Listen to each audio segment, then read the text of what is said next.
Hello, my name is Tom Wheeler. I am your narrator on this part 1 of a two-part set of videos. This is being recorded April 16th, 2023 at about 4 p.m. This will show a simulation of a hypothetical estate plan drafting project for an imaginary client named William Bradford. He is a Minnesota farmer, a business owner, and an unmarried man with 4 children. All names are fictional. This part 1 is the interview session. The goal is to demonstrate the process of answering the necessary questions to enable the system to assemble a complete set of editable documents. I hope you have the time to watch this entire part 1 to the end. Part 2 of the William Bradford video set will be recorded and published soon. If you have any questions or comments, my contact information appears here and will also appear again at the end of this video. I plan to show you the Bradford hypothetical client interview starting with this page 1. I will click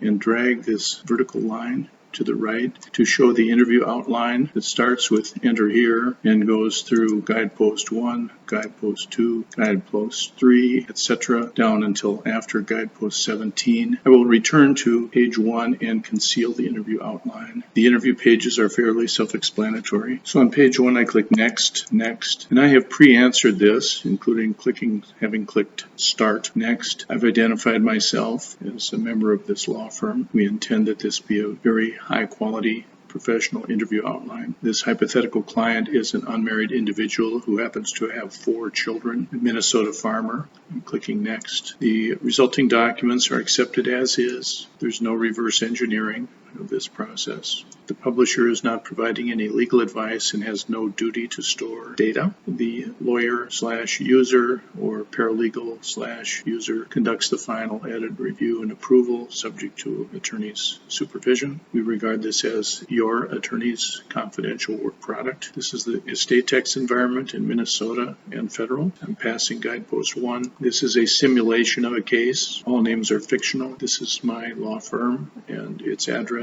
and so forth. This is my name, license number, and so forth. The law firm user and the lawyer user accepts 100% responsibility for determining the suitability of these resulting documents as finally edited by that lawyer. We're at guidepost number 2. We're going to proceed to give details of this project. This client is a male. Name is William. References to him as a client could be made also as trustor, testator, principal, grantor, or settlor. We wish to have a complete set of estate plan documents, not just the will, but also the self-proof certificate, a revocable trust agreement or restatement, statutory short form, power of attorney.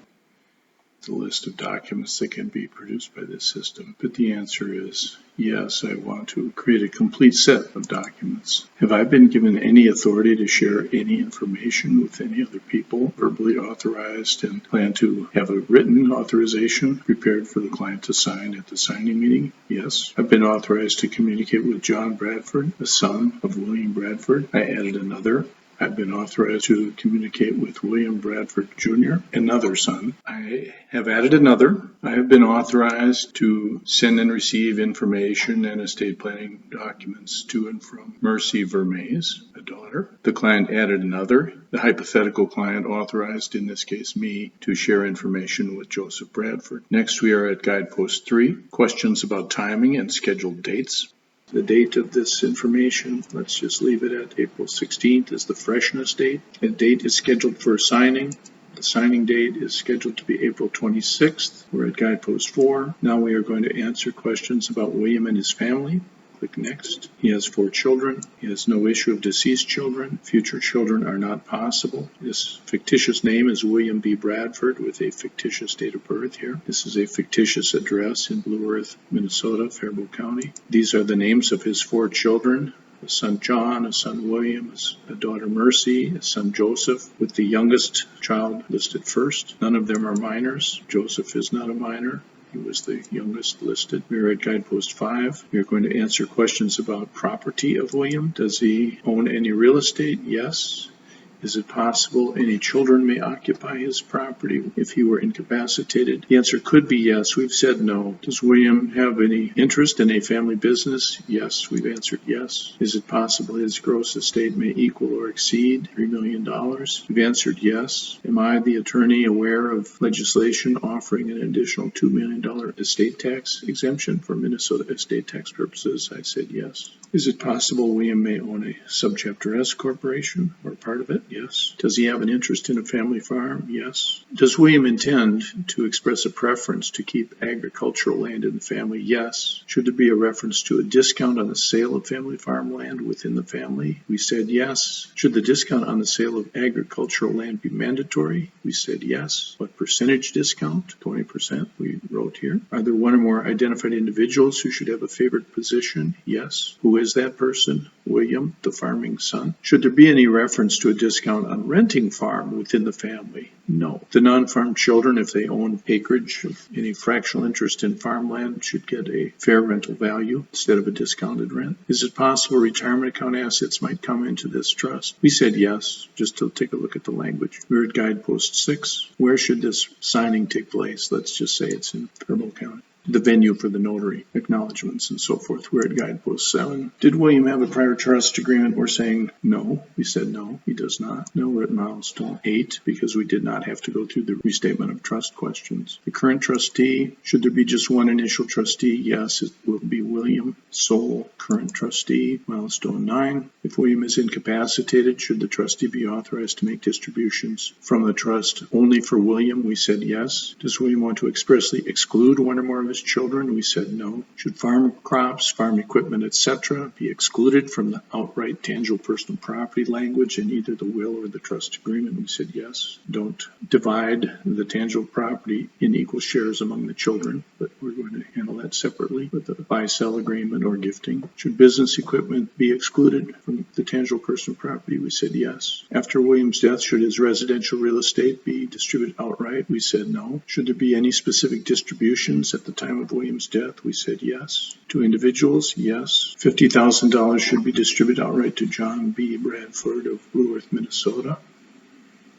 And if he is not surviving, then the distribution should lapse. Mercy Vermaze, $50,000. The daughter who lives in Minnetonka, or to her surviving spouse, or per stirpes to her issue. Should there be any distributions to charities? We said no. Should the rest of the trust be benefiting basically William's child or children or their descendants? We said yes. We're at guidepost 10 of 17. Basic dispositive provisions. There are 4 types. Should the trust assets be distributed outright upon William's death? We said no. Should there be a single pot trust for the benefit of all the children after William's death? We said no. There should be separate shares for the children, separate shares in trust for the children, except for any specific dollar amount distribution earlier answered. Are William's children otherwise to be treated equally? No. Should the trustee make a specific allocation in favor of any child's trust share? We said yes. Should the specific allocation be made off the top in addition to the normal fraction? We said yes. William B. Bradford Jr.,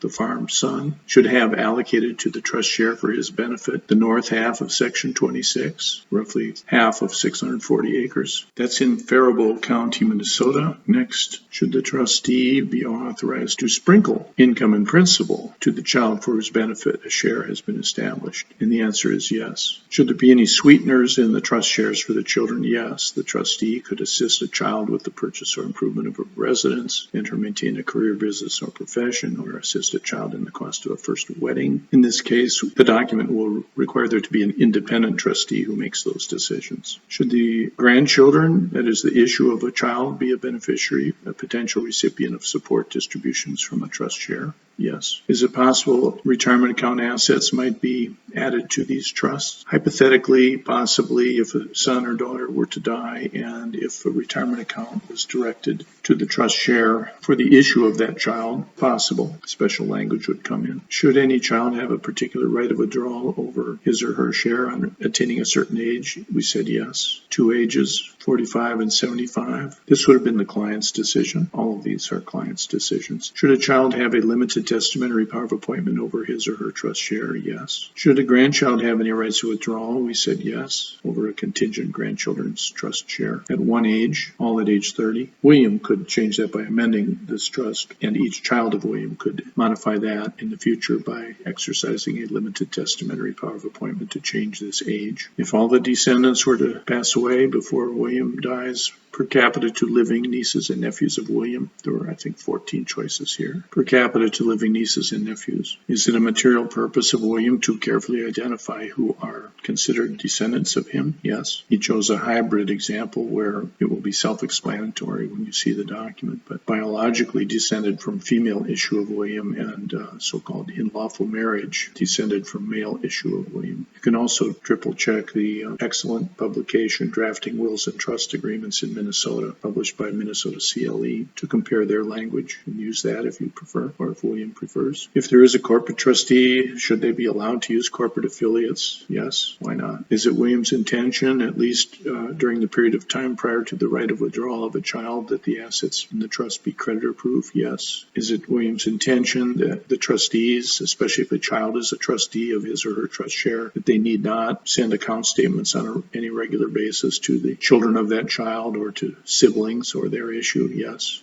Guidepost 11. Now we're going to ask about successor trustees. If William were to resign, die, or be determined to be incapacitated, who would be the successor trustee of his trust? A single person, a child of William. What child? William Jr., William B. Bradford Jr. would be this first successor trustee. And the pour-over clause should identify that successor trustee as the pouree and should identify that person as the person representative under William's will. That would be logical. Should the trust agreement authorize William Jr. to appoint and remove trustees? Let's say no here, if he said no. Should there be another successor in case William Jr. were to resign or be unwilling or unable to serve? We said yes. One successor rather than a pair. Another child of William. Joseph C. Bradford, the son, is next up as successor trustee. Should we add one more successor trustee? Yes. The daughter Mercy is nominated as the final fiduciary. For example, during William's life or upon his death and prior to the division into separate shares. Here are some optional powers for a successor trustee after the separate shares are created. After a separate trust share exists, may each child of William elect to become sole trustee of his or her trust share and appoint and remove trustees of his or her trust share? We said yes. Should that trust agreement limit each child of William in exercising that power to appoint? Limit